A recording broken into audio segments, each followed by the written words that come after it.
Hello guys! Hello! This is for Cancer. Welcome dito sa aking channel, Kapalaran 888. Welcome Cancer. Alamin natin kung anong messages, vibration, gabay, energy para sa inyo lahat sa linggong ito. Alright, so Cancer.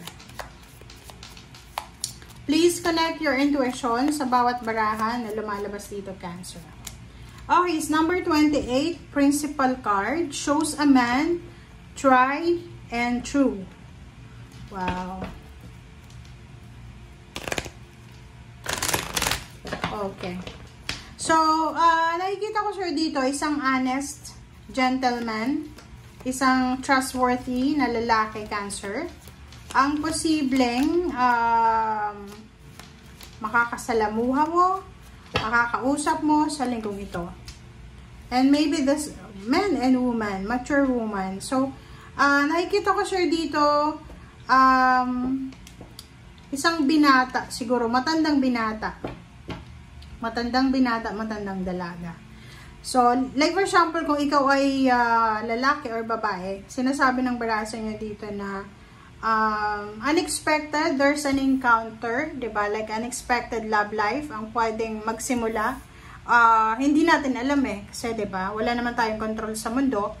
So, hindi natin alam. Erong dalawang to, nasa may uba na sila diba? Yung parang medyo may edad na.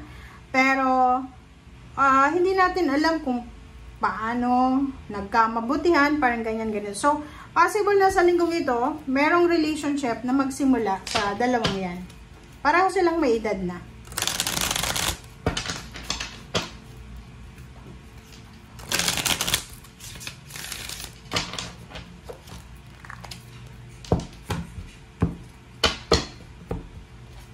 Alright, so Nine of Swords. Knight of Swords. Oh lala. All of this are air signs. The Wheel of Fortune, Five of Swords, and the Devil, High Priestess. Same with the Scorpio. Ayop, maganda yung alignment ko guys. Kung hindi maganda, ayos lang yun, di ba? Okay. Okay guys, Nine of Swords and Knight of Swords. So, sinasabi ng baraso dito na yung iba sa inyong Cancer, possible kayo na makatanggap ng balita na hindi maganda. Maybe this is bad news or depende sa nagbabalita sa inyo. Ang balitang ito is maybe about this old or hindi ko alam, elders, parang ganon. Sinasabi ng barahan na to na pwedeng ito yung rason ng pag-iisip mo ng sobra-sobra. Yung parang hindi ka makakatulog dahil sa balita. Hindi ka makakatulog because of the information na makukuha mo. Wait lang guys. Okay, so comment down below if you resonated guys. Tingnan nyo. Okay, Knight of Swords, this is a message from air signs, Gemini, Libra, Aquarius, or maybe any zodiac signs, parang ganon. Pwedeng may mag-message sa'yo tungkol sa isang babae na may edad na, about comes like that. And yung Nine of Swords dyan is parang, because of that news, because of that communication, ay posibleng hindi ka makatulog sa sobrang pag-aalala. And there's a Wheel of Fortune dito. Parang halimbawa, mayroon kang plano. Like for example, ganito. Okay.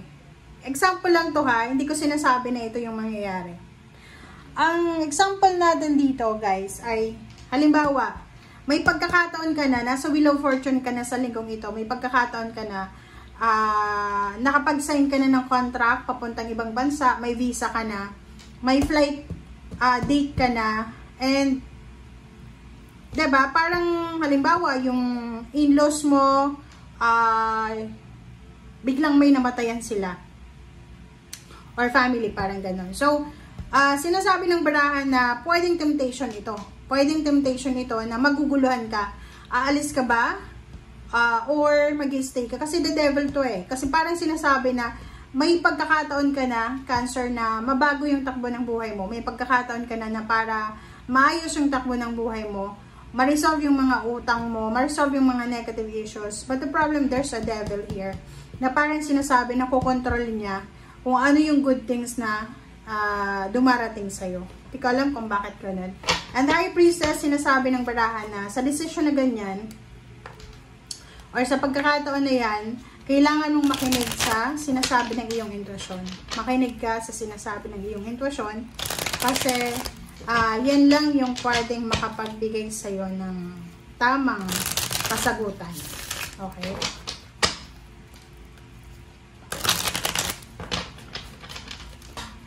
Okay, please.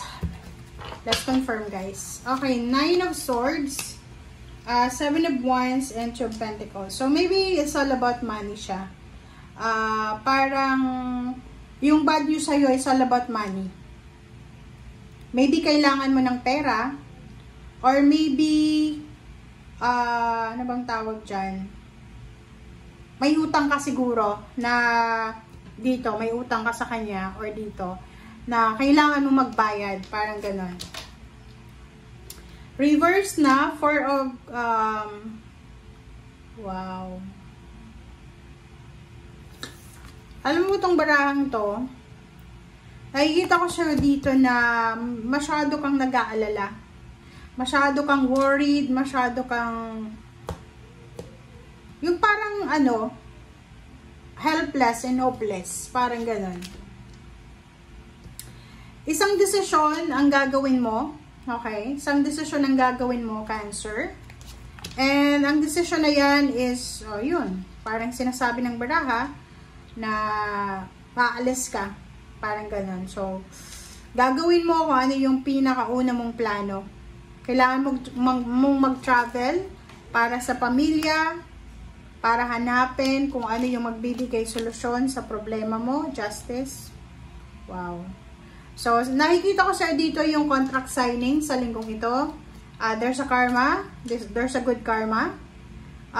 Posibleng sa kontrata na to na pipirmahan mo, papeles na to, ay posibleng magiging masaya ka. Or kung ano man tong kontrata na to, maybe yung offer sa'yo, yung offer na sweldo or yung offer na trabaho, ay kumbaga magugustuhan mo. So, nakikita natin yung Ace of Cups and Justice. So, there's emotional wishes na possible na, yun, sabi nga dito, may mga emotional wishes ka related sa financial, diba? Na posibleng magbibigay sa'yo ng kaligayahan, ng wish fulfillment, and peace and harmony. Okay? So, yan guys ang sinasabi ng baraha. Thank you for watching. Bye!